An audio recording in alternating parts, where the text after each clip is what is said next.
Bom dia a todos! Hoje, quinta-feira, dia 30 de junho de 2022, estamos na 13ª semana do Tempo Comum. O Evangelho é São Mateus, no capítulo 9, versículos de 1 a 8. Naquele tempo, entrando em um barco, Jesus atravessou para outra margem do lago e foi para a sua cidade. Apresentaram então um paralítico deitado numa cama. Vendo a fé que eles tinham, Jesus disse ao paralítico: Coragem, filho, os teus pecados são perdoados. Então alguns mestres da lei pensaram: este homem está blasfemando. Mas Jesus, conhecendo o pensamento deles, disse: Por que tendes esses maus pensamentos em vossos corações? O que é mais fácil dizer: aos teus pecados estão perdoados, ou dizer: levanta-te e anda? Pois bem, para que saibais que o Filho do Homem tem na terra poder para perdoar pecados, disse então ao paralítico: Levanta-te, pega a tua cama e vai para a tua casa. O paralítico então se levantou e foi para sua casa.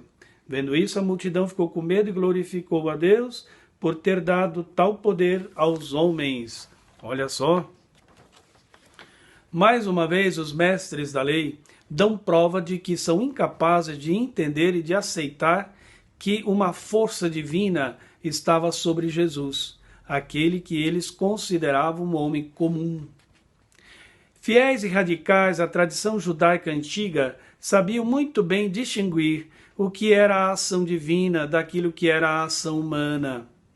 Ou melhor, aquilo que é a ação de Deus e aquilo que era permitido ao ser humano realizar. Eram homens cultos e inteligentes, segundo os moldes e padrões daquele tempo. No entanto, esses moldes e padrões aplicados a Jesus eram insuficientes. O mestre estava acima de tudo isso e não pensava duas vezes quando tinha que realizar aquilo que não competia ao ser humano, como, por exemplo, perdoar pecados e curar. Ao perdoar pecados, colocava-se no lugar do próprio Deus, a quem se ofendia pela desobediência e atitudes pecaminosas. Ao curar alguém, restituía, portanto, a vida, o dom divino para a humanidade, sobre o qual somente Deus tinha poder de fazer. Afinal, Jesus era Deus também, só eles não entendiam isso.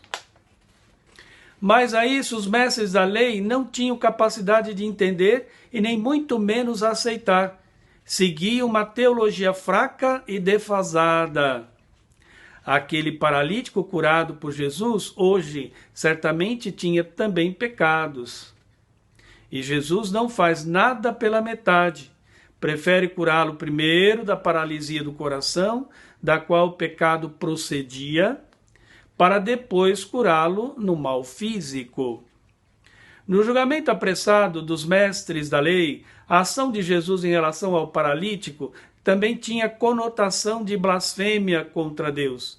Era um insulto a Deus e uma usurpação de seu poder, algo digno de ser denunciado, e isso eles faziam muitíssimo bem. Ao contrário disso, temos as multidões menos viciadas pelo rigorismo da tradição teológica judaica. Estavam mais abertas e livres para compreender o que se passava com Jesus e o porquê de suas atitudes. E glorificavam a Deus por ter dado ao ser humano tal poder. Isso significava reconhecer a divindade na ação de Jesus, embora sendo ele apenas um homem.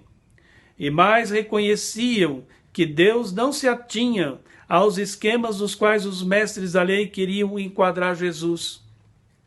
Para as multidões, era Deus agindo na humanidade por meio de Jesus.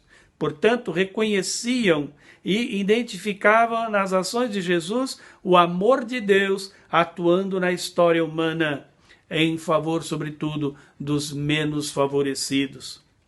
E isso os mestres da lei jamais iriam entender e muito menos aceitar. Preferiam ficar de fora, criticando Jesus e armando, sobretudo, contra ele. Olha só, essa é a pior parte. Não aceitar alguém, até que aqui e ali a gente pode até entender, mas criar situações contra ou até tramar a própria morte de alguém só porque não se aceita essa pessoa, isso é um absurdo.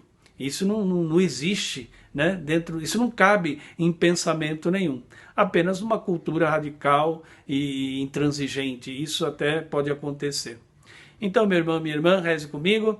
Ave Maria, cheia de graça, o Senhor é convosco, bendita sois vós entre as mulheres, bendito é o fruto do vosso ventre, Jesus. Santa Maria, Mãe de Deus, rogai por nós, pecadores, agora e na hora de nossa morte. Amém. A bênção do Deus Todo-Poderoso, Pai, Filho e Espírito Santo, desça sobre vós, permaneça sempre. Amém. Tenha todos bom dia, fique com Deus.